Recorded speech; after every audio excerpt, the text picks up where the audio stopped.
Shalom, selamat pagi saudaraku yang dikasihi oleh Tuhan Yesus. Kita kembali bersama-sama merenungkan firman Tuhan di pagi hari ini dengan judul Seisi Keluarga Beribadah Kepada Tuhan. Terambil dari kitab Yosua pasal yang ke-24 ayat yang ke-14 dan ke-15. Demikian bunyi firman Tuhan. Oleh sebab itu, takutlah akan Tuhan dan beribadahlah kepadanya dengan tulus ikhlas dan setia. Jauhkanlah Allah yang kepadanya nenek moyangmu telah beribadah di seberang sungai Efrat dan di Mesir, dan beribadahlah kepada Tuhan. Tetapi jika kamu anggap tidak baik untuk beribadah kepada Tuhan, pilihlah pada hari ini kepada siapa kamu akan beribadah. Allah yang kepadanya nenek moyangmu beribadah di seberang sungai Efrat, atau Allah orang Amori yang negerinya kamu diami ini. Tetapi aku dan seisi rumahku, kami akan beribadah kepada Tuhan.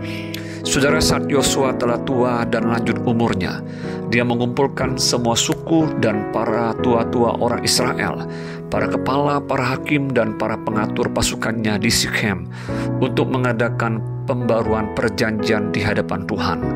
Dalam pertemuan itu Yosua menyampaikan firman Tuhan, bagaimana Tuhan memanggil leluhur mereka Abraham untuk keluar dari penyembahan berhala. Tuhan memberkati Abraham, Ishak, Yakub, serta Yusuf yang menjadi orang kedua di Mesir. Kemudian disampaikan bagaimana Tuhan hadir dalam kehidupan umatnya dan telah menuntun dan membawa mereka keluar dari perbudakan di Mesir. Tuhan itu juga yang pada akhirnya membawa mereka masuk ke tanah perjanjian, yaitu Kanaan yang berlimpah susu dan madunya. Yosua menyadari bahwa sangat rentan bangsa Israel bisa menyimpang dari jalan Tuhan bila ia dipanggil Tuhan.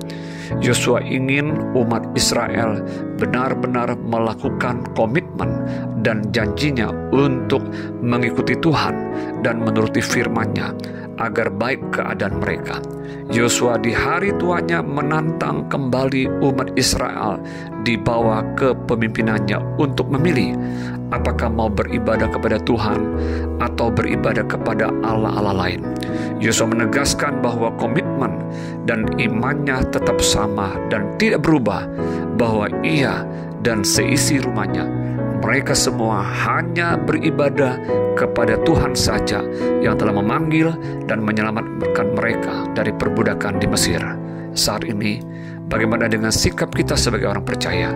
Apakah kita memperhatikan diri kita secara saksama untuk tetap tulus ikhlas dan setia mengikut Tuhan dan melakukan segala firman-Nya?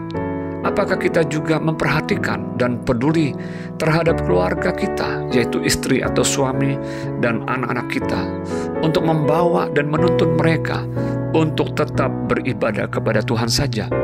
Yosua mengajak orang Israel sebagai umat Tuhan untuk beribadah kepadanya dengan tulus ikhlas dan setia. Demikian juga kita diminta untuk tidak kompromi kepada roh ilah-ilah zaman ini, tetapi hanya beribadah kepada satu Tuhan yang benar di dalam Yesus Kristus. Mari kita perkuat kembali komitmen dan janji kita di hadapan Tuhan untuk tetap tulus ikhlas dan setia beribadah kepadanya dan siap untuk melakukan segala firman dan kehendak-Nya. Selamat pagi, selamat beraktivitas. Tuhan Yesus memberkati. Shalom.